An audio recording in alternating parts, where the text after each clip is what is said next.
Buenos días para todos y para todas. Es para mí un gran privilegio estar aquí en esta mañana viendo la obra de Dios que son ustedes, la Iglesia del Señor Jesucristo.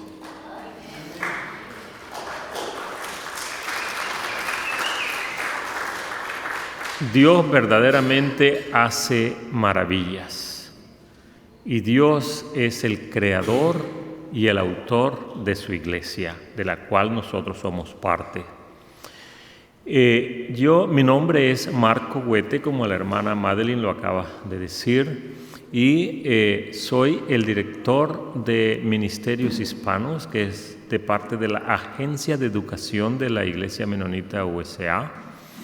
Y como ella dijo, conmigo está la hermana Violeta, que es la directora asociada. Nosotros trabajamos en equipo. Ella vive en Newton, Kansas, y yo vivo en la Florida. Y ahora, pues, con la tecnología es muy fácil hacer el trabajo y la comunicación, ¿no? Nuestro principal propósito de estar aquí en esta área y particularmente en la iglesia es para darle comienzo al Centro de Estudio del Instituto Bíblico Anabautista, IBA. Ayer tuvimos el entrenamiento para los tutores en las horas de la tarde y en las horas de la mañana estuvimos 3 horas dando una orientación a los nuevos estudiantes. Así que el centro de estudio va a comenzar en esta próxima semana, el sábado. Si usted quiere tener más detalles del instituto, pregúntele a sus pastores y a sus líderes. El instituto ha estado funcionando por más de 35 años y ha sido una bendición para todos nosotros porque a través del instituto nos hemos ido preparando para servir al Señor en diferentes capacidades y en diferentes ministerios. Quiero compartir la palabra en el Evangelio de Juan, capítulo 1, del 35 al 39. El llamado de los primeros discípulos de Jesús. Espero que mi teléfono me funcione bien porque aquí tengo la Biblia. Ahora decimos, abra su Biblia, pero también decimos, encienda su Biblia. Hay una persona que tiene un podcast y entonces ella me hizo entender algo que dice, ahora vivimos en el tiempo de la luz. Y yo me dije para mí mismo, pero si el Señor es la luz, así que las Escrituras también es la luz de nosotros. Pero ella se refería a que vivimos el tiempo de la luz, que todo tiene luz. Prendemos el celular y el celular tiene luz, ¿cierto? Para poderlo leer. Dice las Escrituras, al día siguiente, Juan estaba otra vez allí con 2 de sus discípulos. Y vio a Jesús que pasaba y dijo, he ahí el Cordero de Dios. Y los 2 discípulos le oyeron hablar y siguieron a Jesús. Y Jesús se volvió y viendo que le seguían, les dijo, ¿qué buscáis? Y ellos le dijeron, Rabí, que traducido quiere decir maestro, ¿dónde te hospedas? Lo voy a dejar hasta ahí. El Evangelio de Juan es el 4º evangelio que se escribe. De los 4 evangelios, es el último que se escribe. Y lo escribe Juan, que se le llama Juan el Apóstol. No es Juan el Bautista, así que no confundamos a Juan el Apóstol con Juan el Bautista. Juan el Bautista vino para anunciar a Jesús antes que Jesús comenzara su ministerio. Así que él tenía discípulos Y un día ve a Jesús que está predicando muy cerca de donde él está bautizando.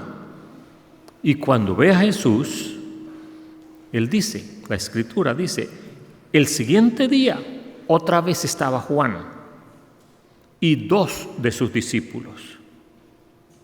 Ahora, sabemos cuál es uno de los discípulos que estaba con Juan, pero todavía el Evangelio no nos revela cuál es el otro discípulo, así que hay como un misterio ahí.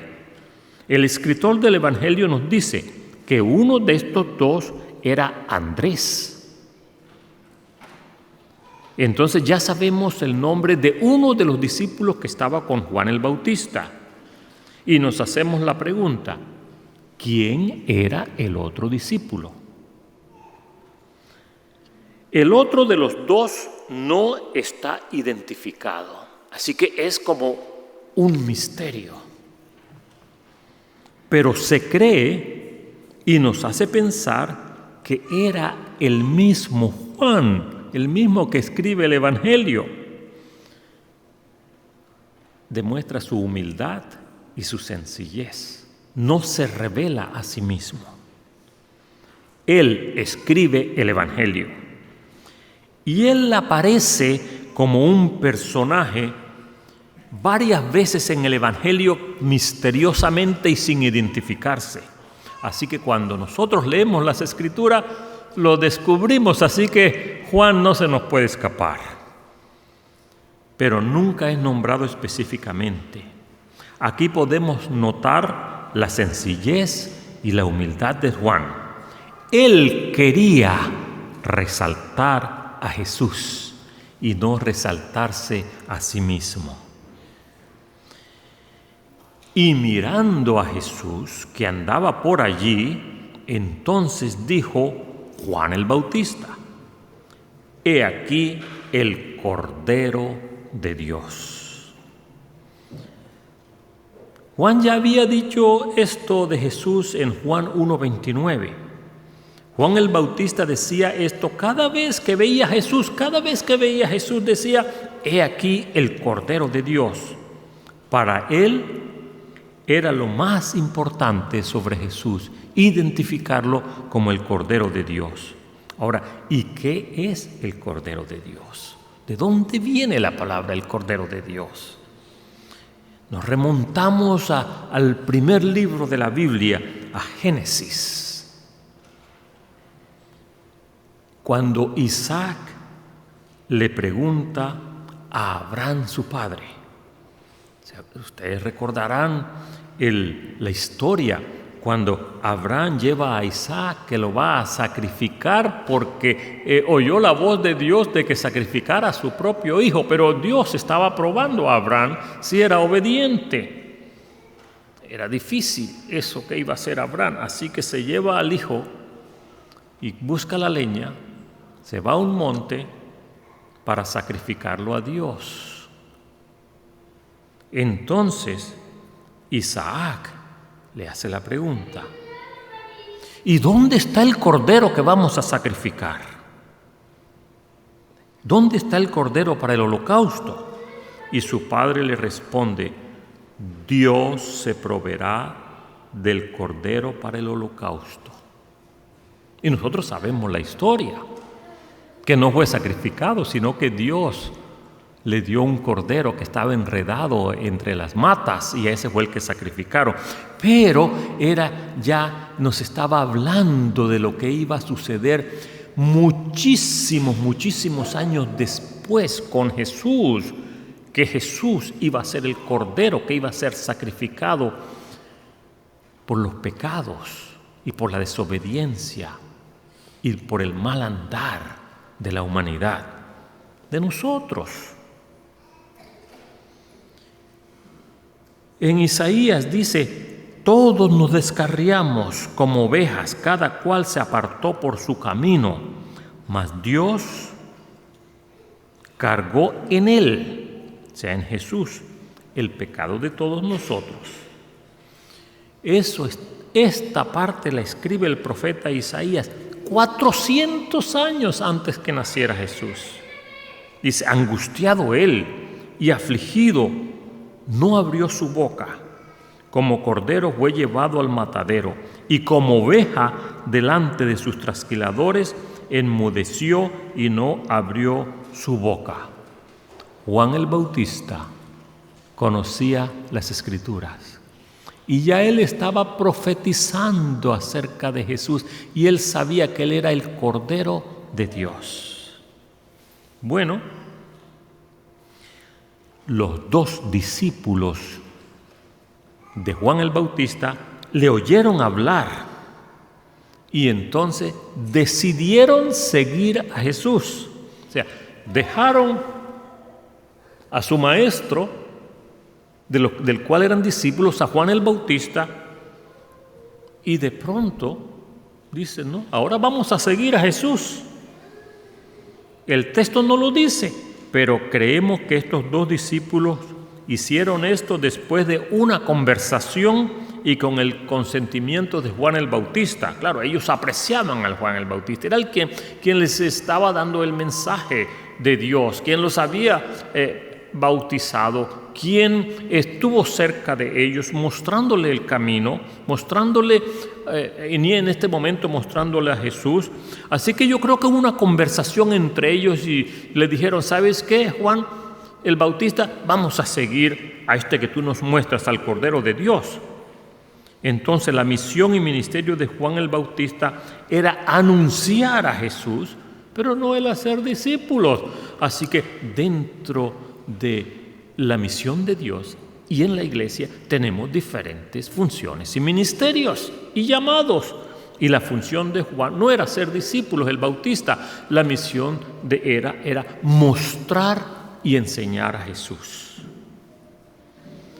Y entonces, volviéndose Jesús y viendo que le seguían, les dijo, ¿qué buscáis? Como si el Señor no lo supiera, ¿cierto? Como si Jesús no lo supiera. Pero Jesús inicia la conversación. Él siempre inicia la comunicación con nosotros. A veces decimos, encontré a Jesús. No, pero si es que Jesús no está perdido. Los que estamos perdidos somos nosotros. Entonces lo que hay que decir es, Jesús me buscó a mí. Así que Él les pregunta, inicia la conversación, ¿qué buscáis? Aquí Jesús se comunica primero, les habla primero y les hace a estas dos personas una pregunta importante y lógica. Y una pregunta que continúa haciendo a toda la humanidad en la actualidad. ¿Qué buscamos? Estos dos discípulos se confundieron, no sabían qué responder, estaban aturdidos, no esperaban que les hiciera esa pregunta. Y se les ocurrió de pronto decirle algo. Entonces lo que le dicen es, Rabí, que traducido es maestro, ¿dónde moras? ¿Dónde vives? ¿A quién se le ocurre hacer esa pregunta, cierto? Bueno, a ellos lo que primero se les vino a la mente porque les impactó ese encuentro con Jesús. ¿Dónde moras? ¿Dónde vives? Ellos quizás no sabían qué decirle.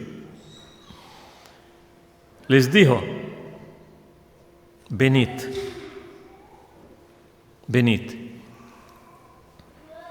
Jesús los llama. Venid.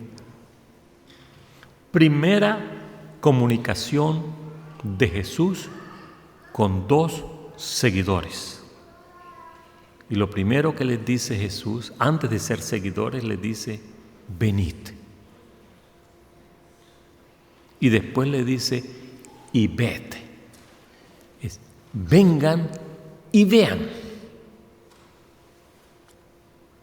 Y entonces, y vieron dónde moraba. Y se quedaron con él aquel día. Jesús los invita a donde él vivía. Jesús los dirigió a sí mismo, a estar con él, a vivir con él. No los regresó a Juan, ni a nadie más. Vengan y vean dónde vivo. Yo les estaba diciendo ayer a los hermanos que van a comenzar a estudiar que Jesús siempre le gusta a tener el diálogo con nosotros en la casa, en la cocina, comiendo, en intimidad, cerca de nosotros. No es no está lejos, sino que Jesús está muy cerquita siempre. Así que cuando leemos las Escrituras siempre vemos a Jesús comiendo con los discípulos, comiendo con la gente, hablando con ellos, tocándoles, una comunicación con ellos. Hoy también, ahora, Jesús está en constante comunicación con nosotros. Recordemos siempre eso. Venid y ved. Jesús no los mandó de nuevo a Juan, a pesar de que él sabía mucho acerca de Jesús. Para ser un discípulo de Jesús deben de tratar con Jesús directamente. O sea, ellos tenían que conocer a Jesús directamente. La iglesia, los cantos, el mensaje, los líderes, los pastores nos dan a conocer a Jesús. La lectura de las Escrituras. Entonces nosotros tenemos un conocimiento directo del Señor Jesucristo. Así que Jesús los invitó a ser parte de su vida. Jesús no vivió como un ermitaño, o sea, una persona metida por allá en una cueva, en una montaña, ultra privada, apartado de la gente, ni con guardaespaldas a su alrededor que no se podían acercar a él. Jesús intimidaba con aquellos que se le acercaban. Jesús enseñó y entrenó a sus discípulos, permitiéndoles vivir con él. Ahora, cuando los lleva a su casa, eran como la hora décima. La hora décima eran las 4 de la tarde. Esta fue una ocasión memorable para el escritor, que recordó la hora exacta en la que conoció a Jesús. Así que Andrés era uno y Juan era el otro, pero no lo dice todavía, pero sí escribió la hora, 4 de la tarde. Así que esta es una pista que nosotros, como investigadores de las Escrituras, una pista sutil, que uno de los 2 discípulos que vinieron a Jesús era el mismo apóstol Juan. Estamos descubriendo, ¿cierto? Somos detectives de la divinidad. Qué bonito ese nombre, me encanta. Detectives de la divinidad. Somos como unos detectives escudriñando y descubriendo las Escrituras. Andrés trae a su hermano Simón Pedro a Jesús. Vamos a ver esto. Entonces, Andrés, que fue el primero que aparece, hermano de Simón Pedro, era uno de los 2 que habían oído a Juan y habían seguido a Jesús. Este halló primero a su hermano Simón y le dijo: ¿Sabes qué? ¿Sabes qué, Simón? Hemos hallado al Mesías, que traducido es Cristo. Y entonces yo pienso que, como Simón ya lo conocemos un poquito cuando leemos de Simón, que era como medio terco y así a veces como enojón, como dicen en México, ¿cierto? Se enojaba muy rápido, con un temperamento un poquito fuerte. Y yo creo que Andrés lo agarró de la mano porque lo trajo. Le dice, y le trajo a Jesús. Y mirándole Jesús dijo: tú eres Simón, tú eres el hijo de Jonás. Y sabes una cosa, tú serás llamado Cefas, que quiere decir Pedro. ¿Y qué quiere decir Pedro en griego? Piedra. Le cambió el nombre. Empieza un proceso de transformación ahí, ¿cierto? Así que llega Pedro a la vida de Jesús como otro de sus discípulos. ¿Pero quién lo trajo? Andrés. Andrés conoció a Jesús y luego quiso que su hermano Simón Pedro conociera a Jesús también. Cada vez que Andrés es mencionado en el Evangelio de Juan, está trayendo a alguien.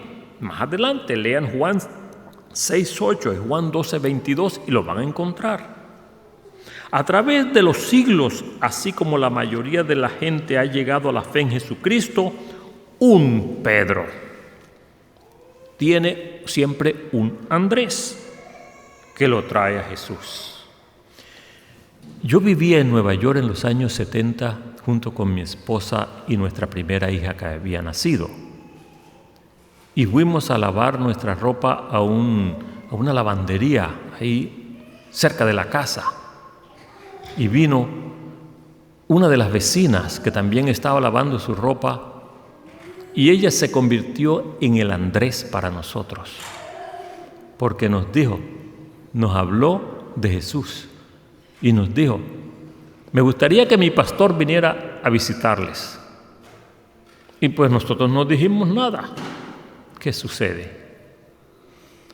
Que al día siguiente nos toca la puerta, la vecina con su pastor. Y dice: tengo a mi niña sola, me regreso, aquí es el pastor. Y nos dejó al pastor ahí enfrente de la puerta. Pues yo qué hice, ¿no? Bueno, tenía que ser un poquito decente, ¿cierto? Y no rudo, pero yo no quería ver a ningún pastor. Eso era lo que yo menos esperaba y además yo estaba muy ocupado. ¿Ocupado de qué? Pues quién sabe, porque uno siempre busca ocupaciones, ¿cierto? Para hacer algo, cuando uno no está interesado en algo. Y entonces el pastor muy amablemente empezó a conversar. Y yo le puse el pie así en la puerta, así para que la puerta no se abriera más y la trancara. Y mi esposa por detrás me dice: Marcos, sea amable, sea amable. ¿Sabe lo buena que son las esposas, cierto? Y hablan con una suavidad que uno se queda asombrado. Bueno, Dios las usa grandemente a las esposas. Dice: abre la puerta, sea amable. Y yo le abro la puerta. Bueno, ¿y para qué le abrí la puerta, hermano? Deje entrar a Jesús. Bendito sea el Señor. Ese día recibió mi esposa y yo al Señor Jesucristo como nuestro Salvador personal. Fue una experiencia maravillosa. Estábamos jovencitos nosotros. Bueno, todavía estoy joven. Así que convirtámonos en Andrés. Y siempre traigamos a alguien a Jesús. Primer llamado de Jesús. El siguiente día quiso Jesús ir a Galilea. Acordémonos una cosa, que Jesús no paraba. Era como la hermana Madeline, hiperactiva. Y que da la información por goticas, no todo así junto. A mí cuando venía para acá me estaba diciendo todo lo que tenía que hacer, pero no me lo dio todo el panorama completo, sino que me iba dando la información por goticas. El siguiente día quiso Jesús ir a Galilea y halló a Felipe. Y cuando Jesús vio a Felipe, no se lo trajo nadie, sino que lo vio. Y Jesús entonces le hace el llamamiento directo y le dice: sígueme. Entonces tenemos ven y ve, palabra de Jesús, y otra palabra relevante es sígueme. Y Felipe era de Betsaida, de la ciudad de Andrés y Pedro, así que eran conocidos. No hubo nada dramático registrado sobre el llamado de Felipe. Jesús simplemente le dijo: sígueme, y Felipe lo hizo. Bueno, entonces Felipe conoce a Jesús y encontró a Natanael y le dijo: ¿sabes una cosa, Natanael? Hemos hallado a aquel de quien escribió Moisés en la ley, así como en los profetas, a Jesús, el hijo de José, de Nazaret. Entonces Natanael, todo medio incrédulo, y dice, ¿de Nazaret? Es como decir ahora, de Goshen. ¿Puede salir algo bueno? Entonces le dijo Felipe, y usó las palabras de Jesús, usó las mismas palabras del Señor, ven y ve. Y cuando Jesús vio a Natanael que se le acercaba, Jesús inicia la conversación. Fíjense qué interesante. Cuando nosotros nos encontramos en ciertas dificultades, problemas, o a veces no sabemos qué hacer, o parece que el mundo se nos está cayendo encima por algo, Jesús siempre toma la iniciativa y Él comienza la conversación.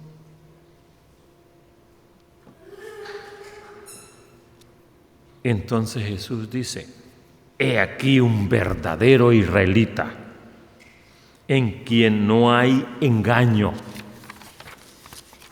Entonces Natanael se queda extrañado, están hablando bien de él. Se le subió, mis hermanos, el orgullo y se sintió bien porque este maestro que le trae su amigo, su hermano, y se lo muestra y le dice, ¿sabes qué? Eres un buen israelita. Mire la palabra que dice aquí un verdadero israelita en quien no hay engaño. Bueno, posiblemente sí era cierto, pero que no se lo habían dicho. Entonces él le dice, a ver, ¿de dónde me conoces? Y Jesús le dijo, antes que Felipe te llamara, cuando estabas debajo de la higuera, te vi. Bueno, ¿y qué hacía él debajo de la higuera? Como detective de las Escrituras, que se pone uno a escudriñar y averiguar. Sucede que en esa época, en el tiempo de Jesús, los israelitas y los estudiosos de las Escrituras, lo que era el Antiguo Testamento, los ancianos de la iglesia, de la sinagoga y del pueblo, buscaban árboles con mucha sombra y ahí se reunían a discutir y a estudiar las Escrituras. Por eso él estaba debajo de una higuera, porque en el verano en Israel es muy caliente. Entonces le dijo, cuando estabas ahí debajo de la higuera, ya él enseguida supo que yo estaba estudiando las Escrituras con otro grupo de ancianos líderes de la sinagoga. Te vi. ¿Cómo nos vamos a escapar de la vista del Señor si Él sabe dónde estamos siempre? Y Él nos está buscando. Por eso es que hay un término muy bonito en teología que no está en el diccionario, sino en los diccionarios teológicos, que se llama Jesús y su obra misional. Misional. ¿Qué quiere decir eso de misional? Que Jesús está haciendo la misión. Él es el encargado de la misión y nos envuelve a nosotros a la misión. Entonces ahí viene el término misional. Es su misión. Él está a cargo. Él está al frente. Él está dirigiendo. Él está en su ministerio y nos envuelve a nosotros en su misión. Entonces nosotros nos volvemos en líderes misionales, detrás de Jesús, ni al lado, ni al frente, ni arriba, ni abajo, detrás de Jesús, porque es el que está al frente. Entonces respondió Natanael y le dijo, Rabí, el Espíritu Santo tuvo que revelárselo y el Espíritu Santo estaba con Jesús y Jesús es el Espíritu Santo y Jesús es Dios y Jesús es el Hijo. Tú eres el Hijo de Dios, tú eres el Rey de Israel. Respondió Jesús y le dijo: porque te dije, te vi debajo de la higuera, ¿crees? Entonces le dice: ¿sabes una cosa, Natanael? Cosas mayores que estas verás. Y le dijo: de cierto os digo. Estoy utilizando aquí una versión un poquito española, digamos así, porque nosotros no decimos esto, hermano. En el español de ahora decimos: de verdad, te digo, de aquí adelante verás el cielo abierto y los ángeles de Dios que suben y descienden sobre el Hijo del Hombre. Natanael conocía las Escrituras y él sabía que le estaba hablando del sueño de Jacob. ¿Se acuerdan ustedes del sueño de Jacob? Y yo nos acordamos de eso, que cuando Jacob se acostó en cierto lugar y se puso una piedra como almohada y tuvo un sueño donde Dios le mostró una escalera que subía al cielo y los ángeles subían y bajaban. Enseguida Natanael dijo: Jesús me está hablando del sueño de Jacob, porque me está diciendo: de cierto os digo, de aquí en adelante veréis el cielo abierto y a los ángeles de Dios que suben y descienden sobre el Hijo del Hombre. Jesús se puso un nombre. El nombre que se puso Jesús fue el Hijo del Hombre. Cuando Él se refería a sí mismo, se llamaba el Hijo del Hombre. Esta es una historia interesantísima. Una cadena. La iglesia existe hasta el día de hoy, después de 2000 años, porque un Andrés llama a un Felipe, un Andrés llama a otro y a otro y a otro y a otro. Nosotros fuimos llamados, nosotros llamamos a otro. Dentro de 30, 40 o 50 años, alguien va a decir: una de las personas que estaban sentado allá en la iglesia College en Goshen me habló de Jesús y por eso yo estoy en la iglesia y mis hijos también. A manera de conclusión, Andrés fue a Jesús por la predicación de Juan. Pedro fue a Jesús por el testimonio de su hermano. Felipe fue a Jesús como resultado de un llamado directo de Jesús. Natanael fue a Jesús porque lo trajo Felipe. Juan el Bautista testificó que Jesús es eterno, que Él es el ungido por el Espíritu Santo, que Él es el Cordero de Dios, que Jesús es el unigénito Hijo de Dios. Andrés testificó que Jesús es el Mesías, el Cristo. Felipe testificó que Jesús es el que fue profetizado en el Antiguo Testamento. Natanael testificó que Jesús es el Hijo de Dios, Rey de Israel. Y nosotros testificaremos todo esto a aquellas personas que nos encontremos en el camino, porque ahora nosotros somos los discípulos del Señor. Ya estos discípulos no existen, cumplieron su misión. Ahora nosotros tenemos una misión en nuestras manos.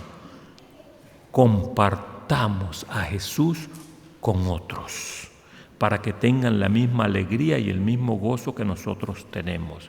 Y sobre todo, para recibir nuestra salvación y ser seguidores de Jesús, el Cordero de Dios.